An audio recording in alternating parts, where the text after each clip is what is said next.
अस्सलाम वालेकुम कना कना लेबगे थुगलो वारी नातन सानरमसी असीसिदि सऊदी अरब की सगुन से निको ngasi numit se Thursday ne 26 February 2026 social media se da tawriba fifam sidi yamna yemul khaditang yung thramare camera se wakhalda ase amka sem la dem ko bera se karani sumukta lekhara lage peace be open you hi mayam kam to nriga nungan ribo chai sing chan rabra kari karam pauno india da di pung kya yaurai de sida pung taruk yauramnina india da taret nipal makai century lakhre yamna ariba marup niko was happy to meet you loine english na comment makai je loine english na kap thorak lene rang law mai पाब तारे ngasi di comment si yam phajana pau khak ta pasi hai gre ajat pisembam ngasi di ai youtube facebook ta di ai election gi matang da wa khar nei ne nimni adu youtube sida dum pau khar ne mayam da dum hai jiram ga america na yam na chawna dhamki taw khare iran da iran bu पूरा तुम थोकनी senior से वालेकुम अस्सलाम सलाम तो बिरब को पुन वालेकुम अस्सलाम नि असिदा लमचन नुंगाई तो भाई बु मियो खरना हजिक की सोशल मीडिया सिदा ने ईरान की जिस तरह हजिक मतेंग तो सिदा अखोइना लेफम अखोइ मफम सिदगी मियो खरना ईरान बु सपोर्ट तो रे ईरान की मतेंग तो रे ईरान बु कनम तो रे असिदा चाकपी के दौर से करिनो हजबो खंगदे को हजबो खंगदे मैम हजिक चाकपीरी है जिस तरह ईरान की मतेंग तौरीब माद्रेदी तौरीब ईरान की सपोर्ट अखोई मखैना गांगली खोल मखै से असिगी मतंग दे याम साथीना चाकपीब माद्रेदी कारण तुरन गांगब माद्रेदी कारण तुरन पोस्ट तौब असिगुंब याम कन तौरी ईरान दुना थाउसी लाखहलरोय गाना लाखहंदबदा करिनो अब चागदौरसे करि पोनो असिने नांगसे करिनो अखोने चागदौरसे मखोय खंगद्रो मिडिल ईस्ट की थाउ लागे सार मिडिल ईस्ट की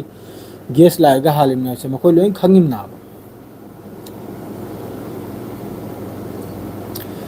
क्वाक की पाउदु असेंग मने अदुगी क्वाक की पाउदो क्वाक तो असेंग मकी मखोय गी द पाय याम साथेने की नबगी एंग मखोय द होजि लेर से पूरा मेंटल हालत तनी को अंगौबगी हालत तनी मखोय गी होजि इजराइल मनुंग दे तौर से पूरा अंगौबगी हालत तनी आई को सेकेंड हम फक्त पोरंग फते यंखिगे काव करे ने सी आइबो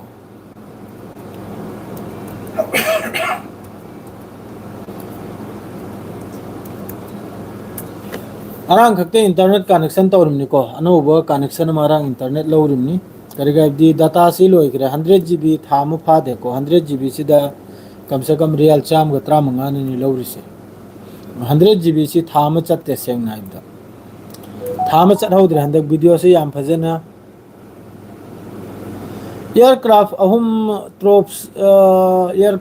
ट्रोप डिस्ट्रॉय तौबगी सेंचुरी नाय कोई पाउदो हाइजरके तब नंगने पाउदो दुम तौथे चाबा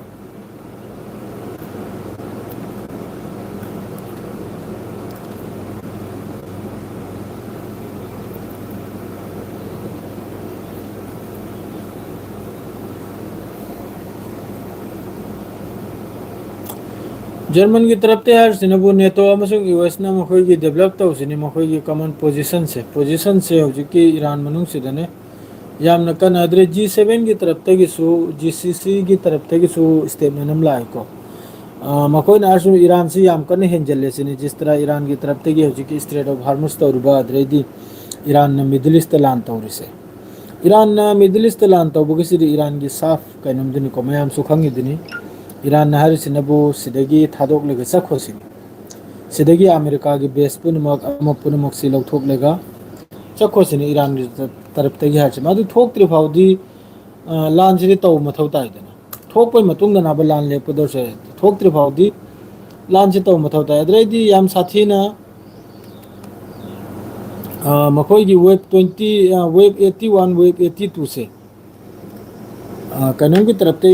हिजबुल्लाह की तरफ ते यामे मफम से तौखरि से हिजबुल्लाह की तरफ ते मखोय की web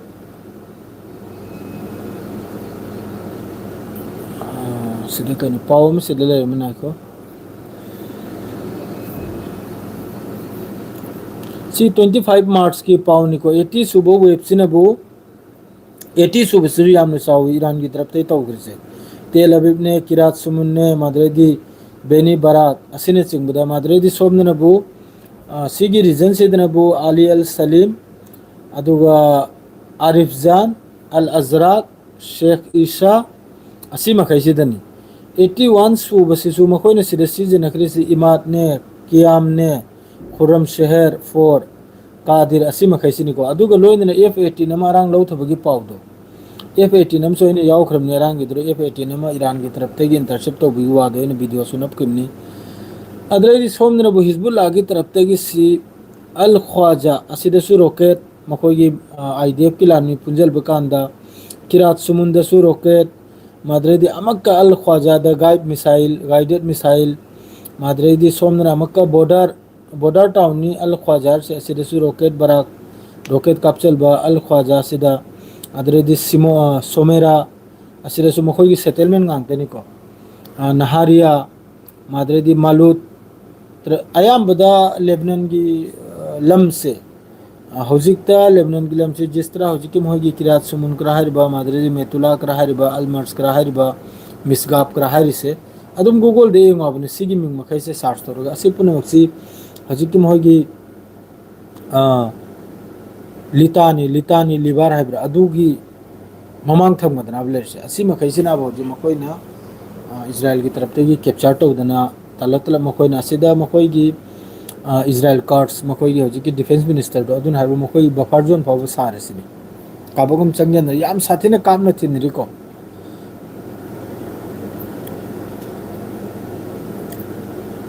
karan ngang ganu kra hari kana bu noi khangdre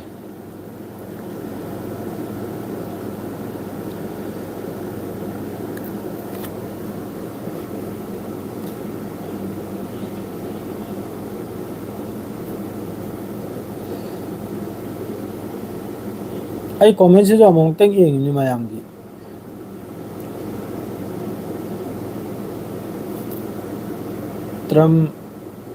Trump give me photo of the guy bro Israel what the matter US force Iran Europe labo US force si Iran budi Europe adoga maga thangnaba leiriba kaino makai se region se dane US ki force makai si deploy to bugi wani ko asida yamna munna khanna ningai wa haibu lan sidi hoju phawa Iran na mai pa ya ate paw sidi hoju phawa makoi press TV soi kangthok tan na ba thamise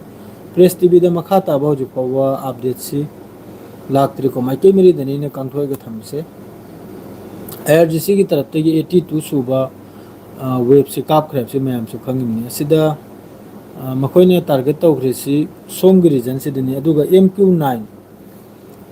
target तौग्रे मफम मखै से आरिफ जान माद्रेदी अमनबो अल Kharas district माद्रेदी अखोई ने लैरि मफम अद्रेदी US की defence logistics site KGL माद्रेदी पैट्रियट राडार सिस्टम अद्रेदी बहरेन माद्रेदी शेख ईसा रीजन माद्रे मोई सपोर्ट फ्यूल डिपोट मखैदा मखोई थाउ तुंगन थमदो अदु मखैदा अदुगा लोइनना US मिलिट्री माद्रेडी hangar for P8 surveillance aircraft मखोई एयरक्राफ्ट असिन सिंगबा सुमला मसु हजिक सेंचुरी ना दो मखोई एयरक्राफ्ट फ्लाइट थांनिंगाय मखोई अदुगुम थांनिय मफमदा अद्रेडी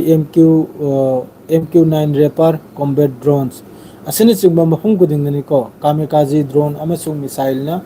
सीजन से याम साथीना तौग्रेसना बु Ali Al Salim एयर बेसर से मासी कुवैत हजिक खोंग की लान में चंबगी वासिसु ईरान की IRGC की तरफ से हरसी जो मतेंग तौरपा कंट्री दो अदुगी वांगलो बिल्डिंग कया मादुगी मफम कया असि पुनमक ईरान की मिसाइल की टारगेट तनि सिनी लाई हरिसे अदुकुंबा देश तुरे करुकुंबा ग्राउंड फोर्स से अमेरिका की ग्राउंड फोर्स याम कन्ना हजिक कनुम से ला याबने हजिक की मिडिल ईस्ट सिदा टाइम्स ऑफ इजराइल दा साई पारमनी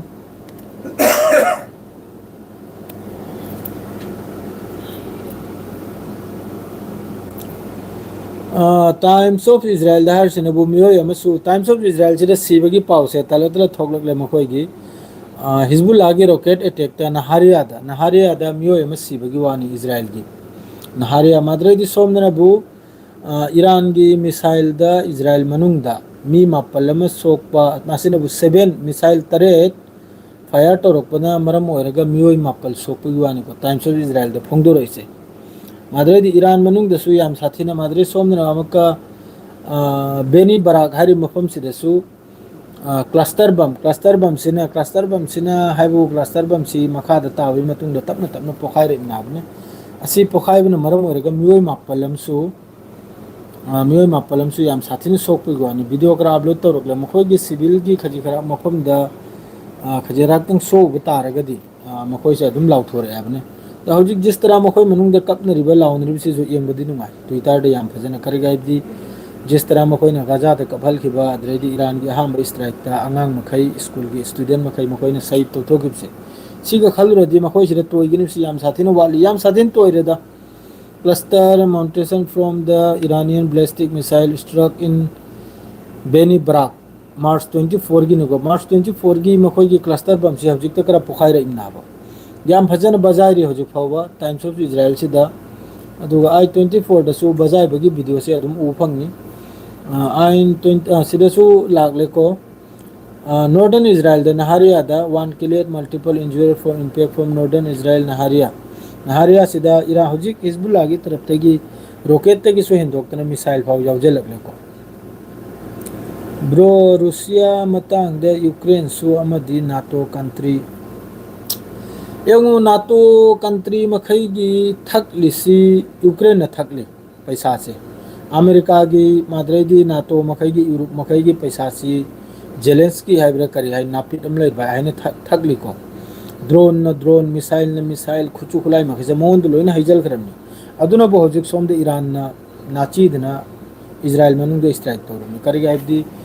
इजराइल देसु खुचु खुलाई सोडनी 1 नंबर दा 2 नंबर दा अमेरिका देसु खुचु खुलाई सोडनी हजिक ईरान की मिसाइल पुनमक तेलबुते हिट ओइरिमनी ईरान की ड्रोन पुनमक ओइरिमनी असिदा असाई की सोलबा रॉकेट कयामा हिजबुल्लाह की तरफ तगी मपांगल यावखिद्रबा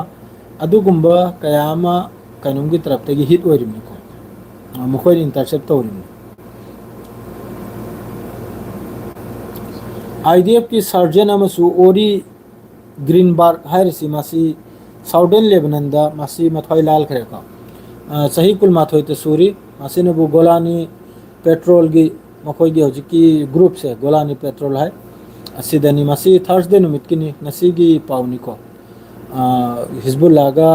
ग्राउंड क्लेस दा अखोय ग्राउंड दे थिन काप नुद माय फोटोग्राफ से यावरकले माय फोटो से अंगांग नि पाखंग मसानी नुंगाइते दा CBI कसु कायदे नखोयने जिस तरह हाथ खिदुगदी सिदोप याय यामबुदी नुंसी नंग मसक मतौ फजै याबने नुंसी मा मथक काखरे एंगलबे यादबैनि नत्रदि मोबाइल से दक लौथोगे एंगलप याय अमतंग एंगेरा येंगरोनु से हौरेल फोटो ओइना नबलागे से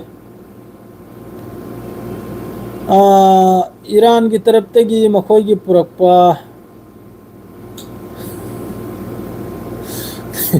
नत्तेदा नापित हाइबदी यामने फतबो ओक्तबा हाइबनी नत्तेदा नापित हाइबसी मखोयबुदी हाइबे हाइदा नापित हाइबे करी कारेगे मखोयबु नापित हाइबे याम कसु कायदे नापित हाइबे कसु कायदे हौजिक ईरान की तरफ तगी मखोयना पुरकपा कैनोमदो प्रपोजल मखोयना 15 पॉइंट दु ईरान की तरफ तगी पाकिस्तान अमसुंग इजिप्ट न पुरकपने अदु ईरान की तरफ तगी अदु याखिद्रे याखिदवे मतुंग ईरान की तरफ तगी मंगा म पीखरे दोना मंगा सी पीबे मतुंग दनी अमेरिका ना हजिक धमकी तौरई से 48 आवर्स की मनुंग the करिगुंबा cylinder तौद्रदी करिगुंबा खोइने highway मखैदु Yadav तारगदी Iran की मथकते यामना साउंड स्ट्राइक तौनिसिन हजिकसु ईरान की मथकते ईरान की यूनिवर्सिटी ईरान की ऑयल फैसिलिटी असिने चिंबरा दुम स्ट्राइक तौर याबनी इजराइल अमसुंग अमेरिका की तरफ तगी अखोई की तेहरान दो इगेरा माद्रेदी इस्फान दो इगेरा न्यूक्लियर साइट दो इगेरा मफम खुदिंग दा मखोई की कुम हाइबदु दकरा लोइमक तौर याबनी तौरसु सिदा कोंगायम नबु फादरलैंड बु सपोर्ट तो कोंगायम नबु हाइरेसिन बु ईरान की मिसाइल फैसिलिटी अमसुंग ईरान की ड्रोन फैसिलिटी सि लोइने तुंगखरेसिनि तुंगखरेगा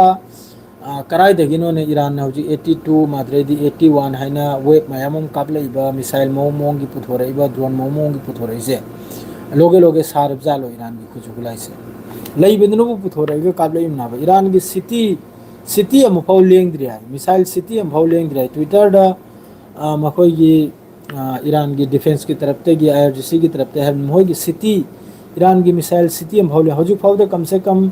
ईरान द बैलिस्टिक मिसाइल माद्रेडी क्रूज मिसाइल हाइपरसोनिक मिसाइल सी कम से कम लिसिंग अहुम मरी की मथक लेरे हौजु फाउ काप्रे से मिसाइल 4-4 खक्ते सूर्य 4-4 खक्ते सूबोडी मसा मखैदी काबकमा सोम माइकैसे कापलिको अदुगा अचौबो हौजिकी मखोइगी खुरम शेर हाइबा फता सिदी ममिंग फाउ ताद्रे फता सी मेक 15 मेक 14 गुंबा स्पीड नाबने ताद्रे माइ मखोल हौजु अयाम रसीन रसी कदर माद्रे खुरम शहर माद्रेदी सजिल असी मखै सजिल सिचु वाली को याम सतिन वाली अयाम बद इमात माद्रेदी कदर हाइब्रा मखोइगी असी अनिसी खक्तनी हौजु अयाम द सीजन से वार हेड 500 to 1000 किलो पुबा 1000 किलो पुबदुन हिट ओइबे करी ओइरंगमनि अमक्तन खन्थगिने मुइसिनाउसी बोमला मचा अम पया बोमम थाब द फाउ काबकम सेट लावी को अदु 1000 एक्सप्लोसिव मसिल द पुरगा हिट ओइरु मफम दुदी पूरा याखोइगी nga yok pukra yabe mong hando imni गाड़ी कराक से पूरा साई की वीडियो दु यंगु गाड़ी कराक से पूरा पाइरिमनि फिल्म द जिस तरह शूटिंग तौबदो अदुई मोंग दनि पाइरिसे अदु सु मचा क्लस्टर बम ननि अदु पाइखदिदो अचौबो बम दुनो नते अचौबो मखोइगी अमदुदि पूरा पुखरी दुनि अमदुन हंदो इदो सिगसु असुक यामना नुकसान सि ओइबे मतुंग दसु अखोइगी देशते लेरिबो मियोय खर ईरान की अगेंस्ट वांगांग ईरान की अगेंस्ट वीडियो से करी हाइरु ईरान की अगेंस्ट मखोइगी फादरलैंड तुमदन लोइरबा चाकतन लोइरबा सेकेंड गजा ओलबा अहमदन नॉर्दर्न इजराइल पूरा तबा बस बॉर्डर द मखोइन संगे लिमनिंग हलक पकांद मखोइ पुखरी द चोंग दौरी हंदोक्तन लोइखे अदुम तौदना हौजिक जिस तरह जायनिस मखै हौजिक साउनरे मोहि मनुंग फाउ गोरों कानरे ईरान की न्यूक्लियर टेस्ट से मखोइगी आरटी हाइरिबदुदगी वीडियो अमखक अरांग हलैना नपखिमनि असाई वीडियो अमखकता मखोइगी मिसाइल अमखक थोकलेगा अमेरिका दनि डायरेक्ट हिट ओइरुसे असिदा मखोइना हारिसिनबो अमक्कीदा बदला लोबगी वानिको असिदा माना हारिसिनु यमन गाजा माद्रेदी हिजबुल्ला माद्रे एप्स्टीन फाइल माद्रे मखोइगी जनरल कया असि पुनमक्सिगी बोम अमखकतना बदला लोबगी वानी असिनदी अदुम कैलकुलेट से तौथोपे याबे ईरान से न्यूक्लियर बॉम्ब से सारब्रा नाहोय टेस्ट तो ngairabra करेगाइदी अदुगुम्बदो आरटी मखोइगी ईरान की यामने इंपोर्टेंट ओइखरबा प्रेस तगिनिको एआई ने सेंबो वीडियो नि फोंदोरइदो अदुना मरम ओरगा अदुम खलबदा मखोइसी टेस्ट लांग तौबगी फिफम अमदा लैरा मारे मखोइगी न्यूक्लियर वेपन से अदुगुम्बै फिफम दनाबा अदु हौजिक अमेरिका ना स्वाइ 48 आवर्स की मनुंग दे यादक तारगदी यामने साउन लान तौगनी ईरान की मथक तान मदु करी मोंग दे तौरपन अदुसु एंग बताइदो फिफम से दुगा हौजिक याम साथिने पितीरी याम साथिन पिती बाबी सही से याम फजन सारिको इजराइल सु याम फजन सारे अमेरिका सु याम फजन सारे अमेरिका दे मसागी देश तो फौ सारमने इजराइल बुदी चार भी सारमने ब्रो नॉर्थ कोरिया की सु हाइरो नॉर्थ कोरिया सिदी मादी अमक्ता खिनी होबिरक ngairimi अमक्ता करोम देगी नो कापचलकलो थिनजलकलो अमक्ता होबिरकलो आइना मादी ngaइदन लेरमने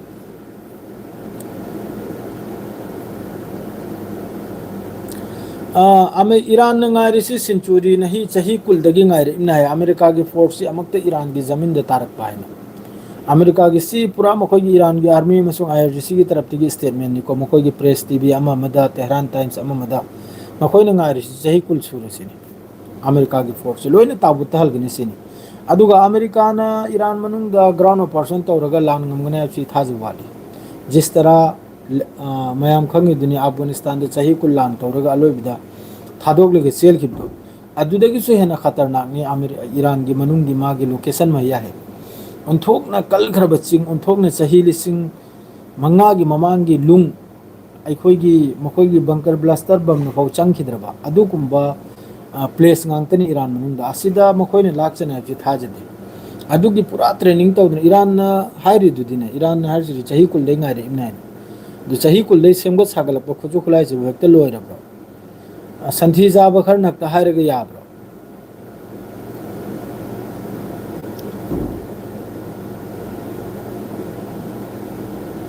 Kanano block to sa luhar so magtahibiro hekta tawkhige ne kanano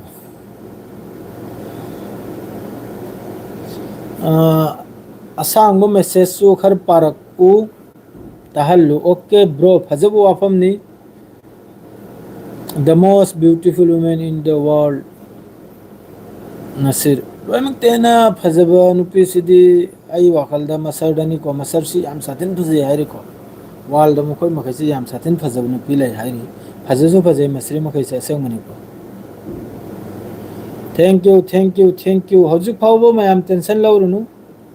yam fajan lak sari Iran na America gi army middle east lag harisi middle east makoi gi lanmi khar deploy to bogi wani ko adumo ko hojuk phawdi Iran de changjin diri amak comment piba yade karigino khangde comment piba yade har se mayam pire sidine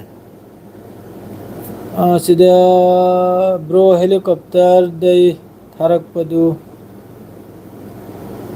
yoraktri bro thomgat legal loire makha da mani yaine Mustafa gi order le bro nuclear power yung nuclear si mapana mahoi gi father na kanum piram baduni ko fatwa piram baduni adu macha gi taraf te gi phawba fatwa se sengdoraktri macha gi taraf te sun lan leblo sini badla laukini sini angang makai si khariba general kaya adu mathakta maha ke father maha ke family asipun makki badla laukini sini adu matungda lan leba su lepkuni sini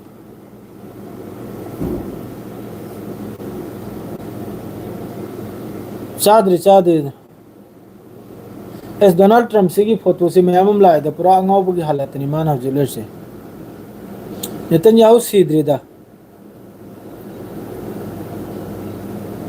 mani hawji lak che bodi lak re da yam sathine Iran da ma pangal yam sathin lai ri adui mathakta Iran na aikoi gi satellite amasung satellite image amasung sikumba intelligence makoi gi pausi Russia amasung China dagi lawbadagi hendok pa khujukula em phau lawdri aba Iran gi taraf te gi jis tarah hoji Ukraine na kaptana lawdana NATO amasung Europe country makai dagi khujukula ni riba he asimakti hoju phau yawdri ko phare kalam chesam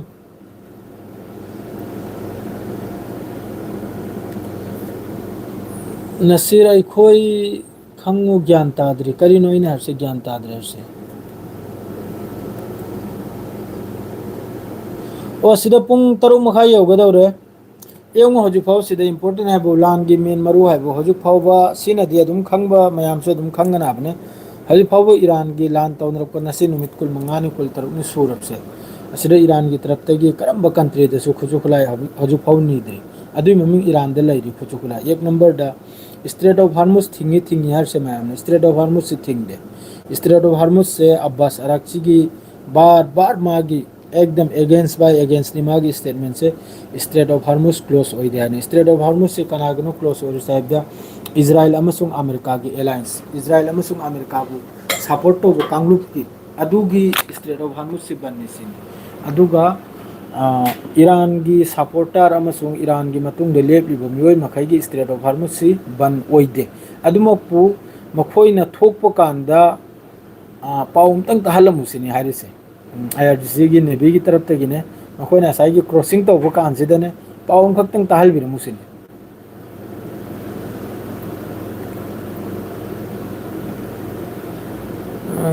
bro we are Iran pambasi leizani pandaba Iran pambagi wane teda ikhoina sida live thoktana pawlang tahalisine bo asum araldo kariga ibdi Iran si yam phajana mayam su khangi duni mamangi 12 days war su Iran si yam phajana nuclear deal gi wari sandra me apne aduga hojik ki lan hawghri si su 28 February degi lan hawghri si Iran yam phajana Oman gi taraf tegi statement ni Assalamu alaikum makhoina ground operation full attempt tawjilwa aduga nuclear asi semba sarabjala haijra ke adusu adu yam phajana wari sanram banabne makhoi se nuclear deal loini Iran si yab de leiramne nuclear deal oigira amo oigira asigi marakta makhoina henjandana amakka Iran gi mathakta nuclear site to oigira Iran gi civilian gi mathakta oigira lanchi tawkrimni do tawkhibe matung da Iran gi taraf tegi hojig reply ni asida su mayam adum khanglo Iran na hawru rubra makhoina awra ibra anirak maksulan animak tawnapsu Israel अमसुंग Iran की तरफ तगी तौनमी अदुम तौदना मखोइना ममांग the Iraq तसु खुचु खुलाई लेरे अचौबा nuclear गुम्बा अदरैदी याम फत्तब खुचु खुलाई लेरे हाइना ईरान द इराक ते स्ट्राइक तौखि तौखिब द लोइब द करी फंगी इराक ते कसु फंगी द अदुम तौदना लिबिया सु मखोइना डिस्ट्रॉय तौखरे सीरिया सु तौरे अदु मथक्ता इराक सु तौरे अफगानिस्तान सु तौरे लोइना तौदना लाइम नाबा हौजिक नबु लेबनान तौरी गजा बुदी गजा ओइखरे गजा ओइखरे मादुगा हौजिक नबु लेबनान दनि मखोइगी मिजेंग से मखोइगी ग्रेटर इजराइल की हिजबुल्लाह के नाइम कासिमी की पाउदरा साई वाम लिथ थाउरे को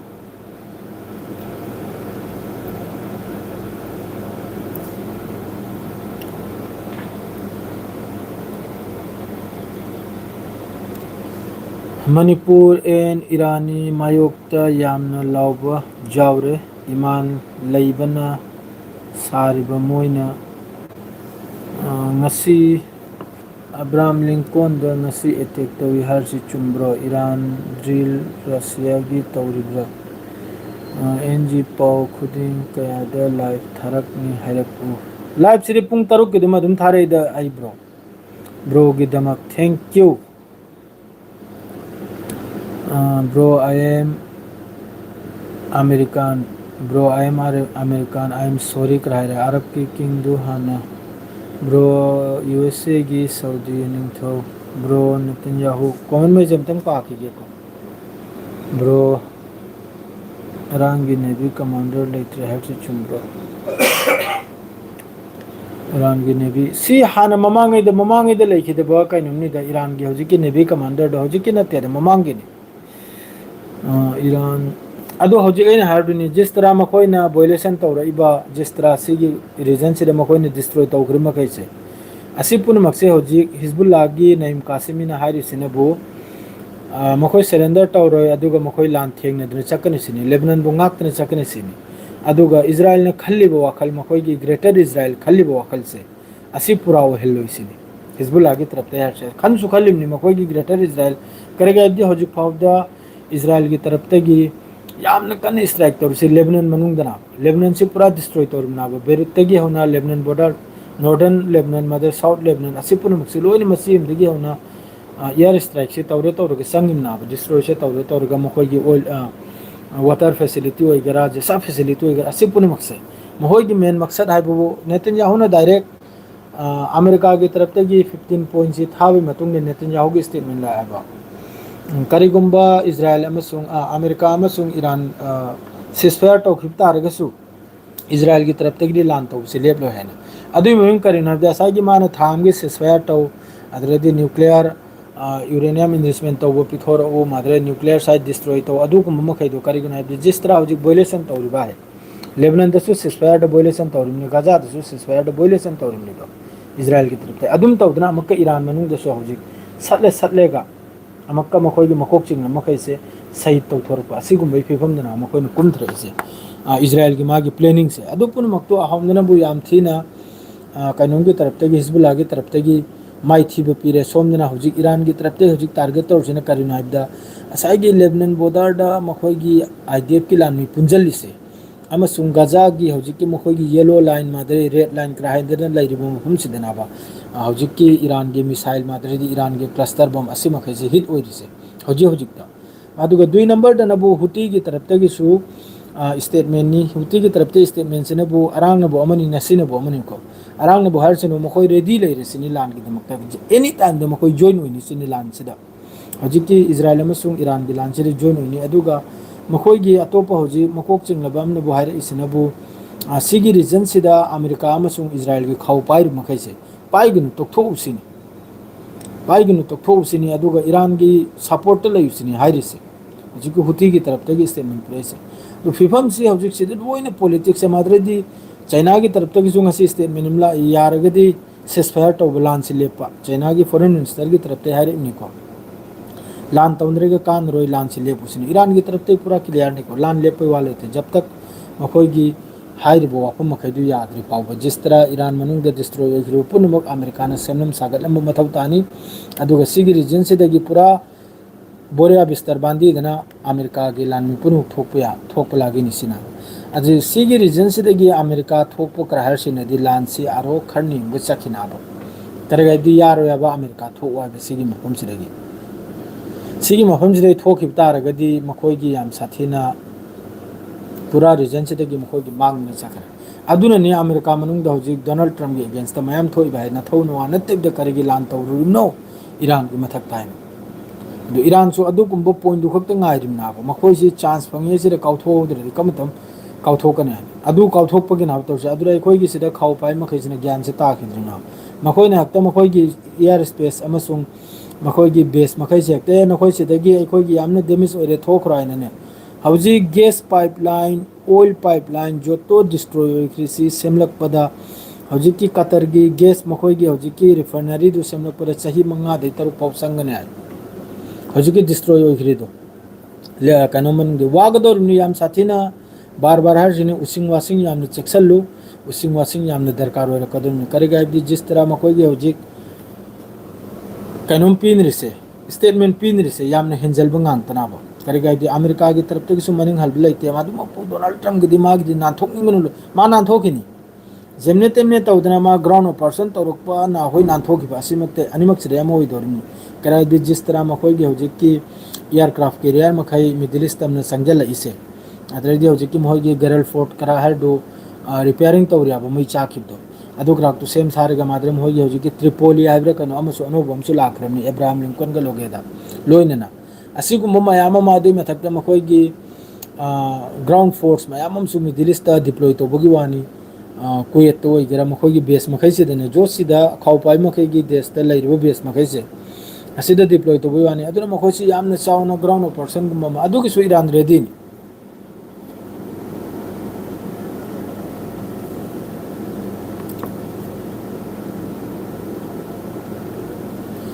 येंगु चुम्मी अइना हरसे सियादी ओइ मादुमो पुसिदा यामना मरु ओइबो पाउम खकनबु अइ मयामदा खंगनजरमगे सियानी चुम्मी मखोयसे पूरा टोटली 99% 95 96% सियानी को सिया और सु जिस तरह मखोयना हौरकपदगी हौजु फाउबा गाजा सिदी सुन्नी दना गाजा सिदी सुन्नी ना फिलिस्तीन ना गाजा सिदी सुन्नी अदुगो यमन सिजु सिया नते अतोपमनी सिया मुसलमान दी ओरगा अतोपम नाबा यमन दले बहुती आइसु सिया और सु जिस तरह मखोयना मुसलमान मखोयना करी फत्तब हायरे ईरान की तरफ ते हजु फाउ मिडिल ईस्ट फत्तब वाम फाउ हायरे ब्रदर ने हायरियाबा याम बनी हायरियाबा सिंपल नि ईरान हर से नखोय गिदा नसाना नसागी खुचु खुलाय नसाना नसागी ngaक सेलबा अदु दरकार होइसिनी अदु दरकार होइसिनी जिस तरह ईरान ने हजि कनामतना गी मतेंग यावदो बिदा मिसाइल मयाम म ड्रोन मयाम साग्रबा असुम तौदना नसागी नखोंग दे लेपुसिनी हरचे अमेरिका बुसिदगी तांथोको नसागी नखोंग दे लेपु नसान लान तौ नसान nga usini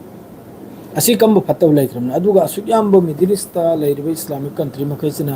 गाजा गी दमक हजि को करी तौखरे आ मिडिल ईस्ट दि थमखरे साबने न्यूक्लियर पावर पाइब कंट्री लाइरिमनि इस्लाम दा मुसलमान कंट्री दा पाकिस्तान है करी तौखरे मक हाइबिरो कसु तौखिदा गाजा गी दमक वाम कन्न ngang किदाबा अमेरिका की मथक्ते इजराइल की मथक्ता सही अहुम लान तौ नुपसिदने मी 75,000 की आपतनी सहिद ओइख्रिजे गजा मनुदा अंगांग 20,000 नि को जमीन मनुदा हौजिक मी लिसिंग लिसिंग लैख्रि गजा की बिल्डिंग मखादा डिस्ट्रॉय ओइख्रि बिल्डिंग मखादा करम कंट्री ने कंडेम सराने चेद सुम सिग्नेचर तौरगा सुम थादोरप सराने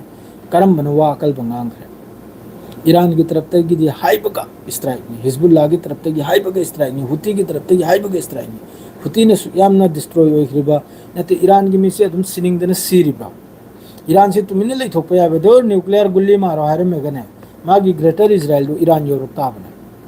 मागी ग्रेटर इजराइल आने मान हौजि पगली दो इजराइली जायनिस मखैने ईरान यूरोप ता मा तुमिने ले थोपया जो नंग थोप नंग तौग्राइन आई न्यूक्लियर सु सारो आई करिमत सारो अमेरिका सु चंगेलो आई गी दगी थाव दु लौखरो आई गी देश चौखट अदि लोरान नुआइ तौबया असु यामबा टैक्स मयाम माद्रेदी महोयगी करी करनो मयाम मन नंजलबे मथक्ता तारीफ कया माद्रेदी थाव योलहल योंदबा माद्रेदी मपान के बिजनेस तौदबा माद्रेदी कार्ड लांग सीजनबिया असु याम बसी ईरान की मथक्ता नलबगी मतुंग दसु ईरान सी लिंखले इनाब होगले इनाब अदोडी यंगा अदो सु याम मखैजरी मखोज रेडी करिम तो पाउंड दि लैते मखोय संग सागलो दन कनान थिंगनि मखोय मखोयने खाव पाइबी गदोर से करी गिनाब इजराइल की मखोयने खाव पाइ गदोर से करी मरम गिनाब असिनाब ईरान हरसे अदुना नत्रो इस मखोई मखैसी वा मैं अमम लेदे ngang de sida lebe ngang bi yada bagini मखोई मखैसे पूरा मखोई मखैसिना तौनिंगिसिनबु पूरा सेंगना हाइबदे अखोइगी फिरोल यावदबिदे खोंग्राव मचा फुरित मचा सिटलेगा बीच तकरा चोंबदो समंदर मया तकरा अदुई फिबमदुनि मखोइनो ओइनिंगिसे बस सिदा अखोइगी सी खजिक्तंग लैखिबनने सी हाइबदे अदुम खंगलो मयाम सी खजिक्तंग लैबना सीगी रीजन सिदा अदुगुमदो तौबो ngamdbai वानी अदुगा सी लैरमद्रदि नहन्ना अमेरिका ओलखरनि अमेरिका इजराइल ओलखरनि महोइगी साजत फिजत यामना साथीने थी सेंगना हाइबदा हाइनिंगाइ तमनिंगा लेते बस कोई खरगी दमकता मखोई मखैसे मनिंग हन्ना लैरिमनि कोई खरसे लैरमदबु तारगदि सेंगना हाइबदना हन्ना अमेरिका ओलखरनि मिसिगी मखुम मखैसे हजुक फावबो ओलगे तौरमनि जिस तरह हजुक सेतना मखोइने तैदना खोतना थोगलैबा गाड़ी थौदना थोगलै मयाम से उरदि नखोइ मयाम करी ओइने अवस्था खराब ओइने अदु ईरान ददि अदु लैत्रिबा मादु ईरान ना अदु कुंबदु थिंगबदो मखोइसिने चाकलिबा मखोइगी मितम तमदाइ अदुनि मेन मकसद हाइबु मेन पॉइंट हाइबु अदुनि अदुगा दुई नंबर पॉइंट नबु ईरान सिना हजिक जिस तरह लिंखलैसे मखोइ मथक्ता फमग्रेसिना मखोइ मौकनिंग फत्रिसे ईरान सिना हजिक जिस तरह मखोइगी मिसाइल प्रोग्राम ड्रोन प्रोग्राम हजिक वर्ल्ड लोइमतेना पॉपुलर से ईरानी ड्रोन सिदा लोइमतेना मंगोंदे हेल्प लैखिद्रमनि रासिया फाव मंगोंदगी सही ड्रोन लौरगनि हजिक यूक्रेन दे लान तौनिरबाय अदुगुम मयाम सि ओइबसिदा मखोइ मखैसिना खंजरिसिना इस ईरान सिदि यामना लिंखरे यामना चौखतखरे याखोइदा हयं ऑर्डर तौरनि ईरान ऑर्डर तौदे ईरान हाइब नंगसु अखोइगुमने सेमुसिनि अखोइ मतेंग तौगेसिनि मखोइबु तानथोखो नसागे सिक्योरिटी दु नसाना होनौसिना अदुरा मखोइसिन असाइगी पाइरेगा सानबे जातनिना पाइरेगा सानरिबा नेतन्याहू अमसुंग डोनाल्ड ट्रम्प गिने आलू दो पाइरिबा सेंगना हाइबदा अदुनिना हिदि हाइरमके अदु पाइनिंगिबा बार बार अदुनाबा अदु पाइबदुगिनाबा ईरान हौजिक पीरिसे अममते एलिसे अदुगा फादरलैंड सपोर्टर सा फजने येंगु ट्विटर दु कांगथोगु अदुगा प्रेस टीवी क्रा हलदो फादरलैंड यावरिब्रा कनागुम्बक्रा फादरलैंड सपोर्टर प्रेस टीवी दु कांगथो अदुगा येंगु करी अवस्था ना ईरान गिसु उफंगनी इजराइल गिसु उफंगनी सेंग सेंग बिदा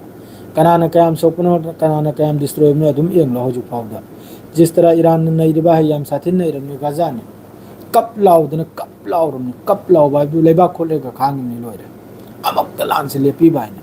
ईरान ने लेपै वालैते सिदौरमनि मखोइगी खासलेना सिगदरमनि मखोइगा करी दुश्मनी ने मखोइगी कसु मखोइबु एंगथेबे मवालैते मखोइगी सोच तो अंगांग पिकले सिबु टेररिस्ट लो अंगांग पिकले सि टेररिस्ट लो मखोइगी सोच से जमीन पाम्बा अमु पाम्बा डेनिस प्रेस टीवी सी बीपीएन क्रा हांग मथौ तामनिको आइगी दसु थोकते मादो आइसु बीपीएन क्रा सिजनरगा येंगिमनिको अदो हजुकिदी स्वाइ सिदा अदुम पाउसी लोइजलगे मखा तवा अब्दुल्ला आदि पुंग निपाल गिदे इंशाल्लाह सोइदमकी पुदन लाकनी आइगी तरफ तगी दो हंदक की रसिया इंशाल्लाह रसिया की तरफ तगी हम साथिन हजुक अमेरिका ना हारिबो कनोमना हारिने हे अखोगी यूरोप की तरफ ते हारिने रसिया ना लोइन इंटेलिजेंस लोइन पीदने ईरान की तरफ तगी स्ट्राइक तौरनायना मफम दा यूरोप की तरफ ते हारिमनी मखोगी नेटो की तरफ तगिसु लोइमकसु खंगी नॉर्थ कोरिया दी अमक्ता करोम दगिनो लंगजल लिखपा हाइना ngaइरिमनी फेंगना ngaइरिमनी फमलेगा कुर्सीदा अंगावबा है मासु मतम यौरदि मासु यौरकदरनि जिस तरह लांसी कंजलक तारगदि मंगोंदेसु लाकदरनि चाइना देसु लाकदरनि रसिया देसु लाकदरनि चाइना रसिया फजने येंगिमनी करगा ईरान तुबियादे ईरान तुरे मखोइसु तुखरे मिडिल ईस्ट तगी अदुना ईरान तुहल्लोय मखोइ ईरान बुंगाक्तन पुरिमनी अदो आई फेसबुक ता ngasi प्रोग्राम उम लय मयाम वरो बियादे यूट्यूब से स्वाइ सिरा ngasi गिसि लोय जलगे पुंगनि पाल गिदे इंशाल्लाह नुमदांगी पाउसोय दमके लाकनी अस्सलाम वालेकुम अमसुम मयाम अतुम्ब मखैगिन बो गुड नाइट निको सियारे ग्लोजरे अस्सलाम वालेकुम।